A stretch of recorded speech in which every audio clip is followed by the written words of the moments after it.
La rencontre de la semaine est une présentation du Club de golf Atlantide. Plongez dans le monde de l'Atlantide. En compagnie de son Excellence, Pierre Houde. Pierre, merci de participer à l'émission au 19e. Un grand plaisir. Le golf, ça a commencé comment? J'étais adolescent, j'avais un de mes amis avec qui je jouais de la guitare surtout. Donc, on était surtout des musiciens, mais son père était un bon joueur de golf.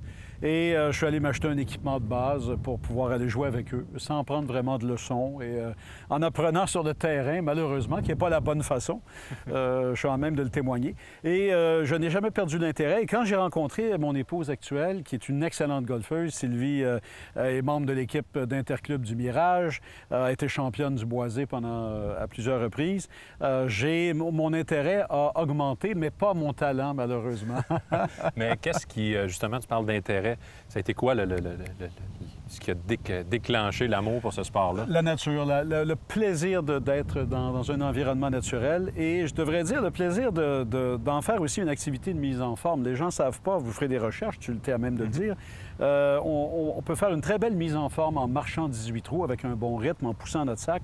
Donc, je suis capable d'apprécier le golf pour les autres bénéfices que le simple pointage comme tel, parce que si je m'arrêtais à ça, je serais probablement un golfeur frustré. Le problème que j'ai, et c'est parce que je ne joue pas assez, entre autres, c'est que c'est la constance. Est-ce que c'est pas le problème, d'ailleurs, de bien des golfeurs qui sont comme moi? Je pense que la capacité de base, elle est là. C'est de pouvoir répéter, d'être constant dans la qualité de son jeu. C'est peut-être ce que j'apprends à maîtriser présentement. Malheureusement, le temps me manque, mais comme aujourd'hui, c'est vraiment exceptionnel. C'est formidable. Oui, absolument. Lorsque tu es au-dessus de la balle, pour faire un bon élan, c'est quoi les éléments clés?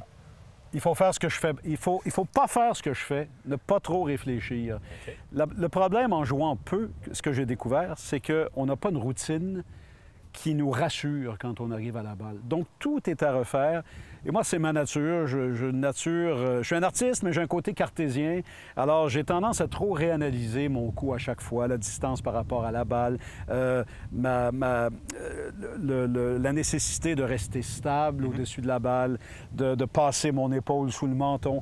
Tout ça, j'ai tendance à trop le découper. Alors, parfois, j'arrive et j'en paie le prix parce que je manque de naturel, finalement. Le but, c'est de garder ça simple dans le but, je pense, et c'est ce qu'on nous disait ici sur le terrain, les professionnels du Mirage nous l'ont répété avec raison aujourd'hui, d'essayer de simplement retenir une chose et de l'exécuter le mieux possible. Durant les 18 trous. Exactement. On essaye ça ici? On peut essayer ça ici. Excellent. Premier aspect que l'on remarque dans l'élan de M. Houde, c'est le rythme, et spécifiquement lors de l'élan arrière. Il prend bien le temps d'effectuer une bonne rotation des épaules et sa transition au sommet n'est pas saccadée, ce qui lui permet de générer de la vitesse avec le bas du corps et non avec les bras. J'attire votre attention sur l'amorce de son élan alors qu'il envoie les mains rapidement vers l'extérieur.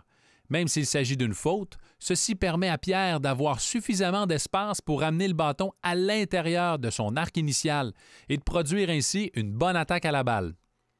En terminant, étant donné le rythme exemplaire, Pierre conserve son équilibre jusqu'à la toute fin, ce qui lui permet de regarder filer sa balle en gardant cette même position. Comme à la télé, la perfection. Eh bien, je devrais toujours jouer avec des caméras. Merci pour ta collaboration. Tu souhaite une bonne saison. C'est un grand plaisir. Merci à vous tous. Merci de m'avoir invité.